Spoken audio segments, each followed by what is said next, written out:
Hey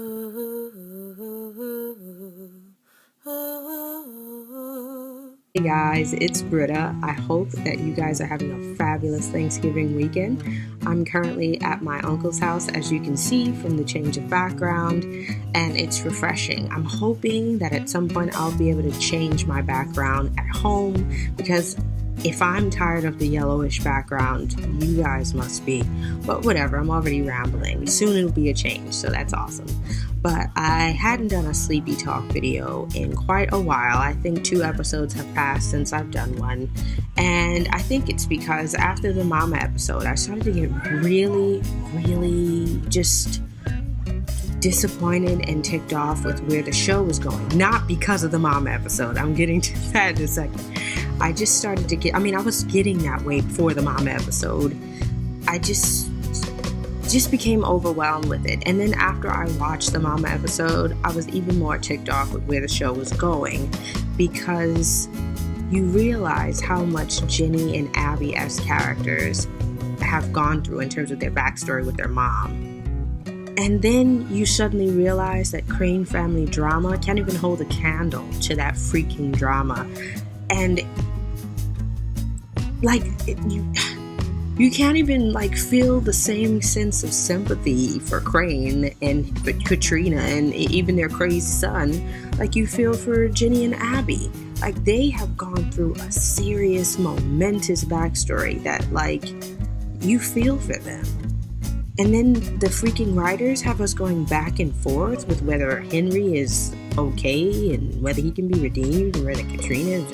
I don't care. I just don't care. I just got so tired of it. And I will say that it just seemed like Sleepy Hollow woke up, or the past episodes were Sleepy Hollow's way of having a childish tantrum. Crane was just having in the middle of his tantrum, and then finally it decided to grow up. Wow, this is the show that I signed up for. Wow, it suddenly remembers who it is. Wow, dude. Oh my gosh, what is wrong with this earring? Anyway, so after watching Mama, I got really irritated, and I never thought of not watching the show anymore. I just felt like I wouldn't be as passionate about watching the show anymore, and it felt, I'm weird. I take my fandom passions very seriously, and it was just kind of heartbreaking that this show that kind of stole my heart a bit last season, I was ready to jump in, and then it just became, it was never a nightmare, don't get me wrong, it just became tedious and monotonous and filled with a lot of gunk. I didn't even watch anymore. And it made me stop caring about Crane as much as I did, because it was just freaking, I'm tired of this. I don't want to see any more of the same crap all the time.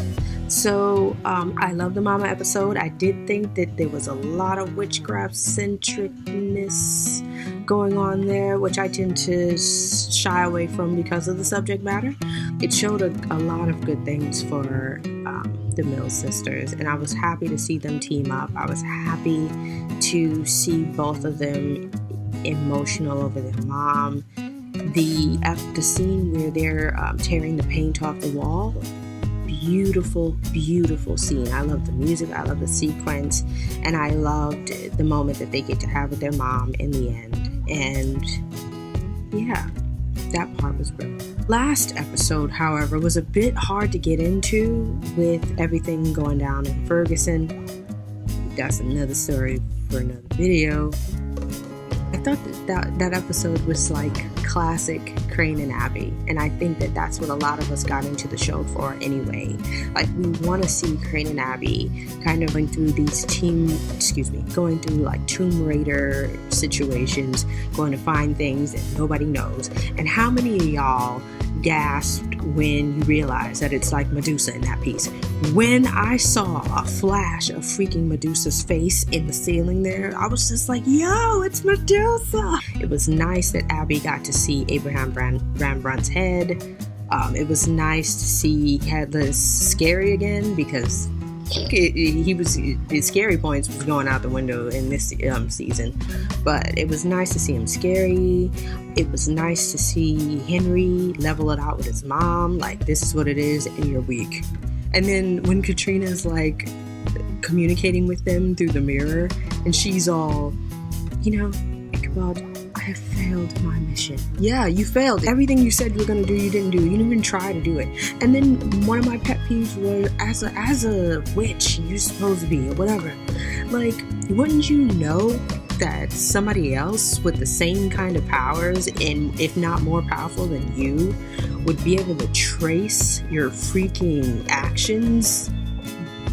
No. But in terms of, like, the next episode, though, it looks really awesome. Love that the Sleepy I love that the Sleepy Hollow team always put together a film quality trailer. I enjoy that. It makes me excited every time. When I discovered it like last night, I was just like, oh my gosh, it's coming. And it was really beautiful. Now, I can't even get into this whole business about a character that we love dying or something like that. I can't get into it. There are a few people speculating that it's going to be Jenny. And I'm just like, dude, really? And I feel like at this point it's either going to be Jenny or Frank. And I'm just not here for any of that. Actually, I can't. There's a part of my heart that can't deal with anything happening to Jenny right now. I might be able to deal with it happening to Frank, but a small amount of me. Only because, I don't know, I just feel like he knows the stakes. Just seeing him with his hoodie and like a gun, he's ready to go. I was just like, oh snap, Orlando is ready to go, son. That being said, it could also be Matt Barr's character, seeing as he just got plugged for a new show. It could be him. Even though he doesn't fit the classification of a beloved character to a lot of us. But I'd rather it be him. It just makes more sense. Like, what is he doing anyway? But I feel like the Sleepy Riders, seeing as they're known masochists, they're gonna do something horrible and it's gonna suck. And my only kind of hope in this situation is that if, God forbid, I love that I'm saying that for a fictional character. Anyway, if something terrible happens to Abby, I am hoping that Crane steps up for the next half of the season. He needs to step up, shut up, or step off. That's what he needs to do. Like, I can't deal with him not being supportive if something horrible happens to Jenny. He needs to stand as Abby's partner. I'm not speaking as an Ichabod shipper right now. I don't necessarily care if they get together at all at this point.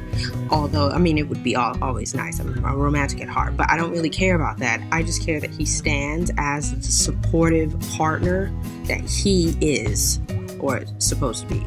He needs to step up. Otherwise, I'm going to be ticked off and it's going to suck. Thank you so much for taking some time out of your Thanksgiving weekend to watch me rail and rave and fangirl about Sleepy Hollow. I can't wait till Monday. Hopefully I will have the time to talk about the fall finale at some point, probably in the next week or so. Hope that you're having a blessed week with your family. I wish you all the best of holiday season. And yeah, if you like this video, please thumbs up and comment. If you want to rant and rave with me, I'm on Instagram, Brave Amber Beats. I am on Tumblr, Beatspark the Soda Pop, and on Twitter, I am Runaway Blue Drop the E. Thank you very much. I love all you guys, and I got like 2 more followers. Thank you. You guys are great. So thank you all very much, and yeah, see you in the next video. Bye-bye. The Katrina Abby showdown, though, in the middle of the episode,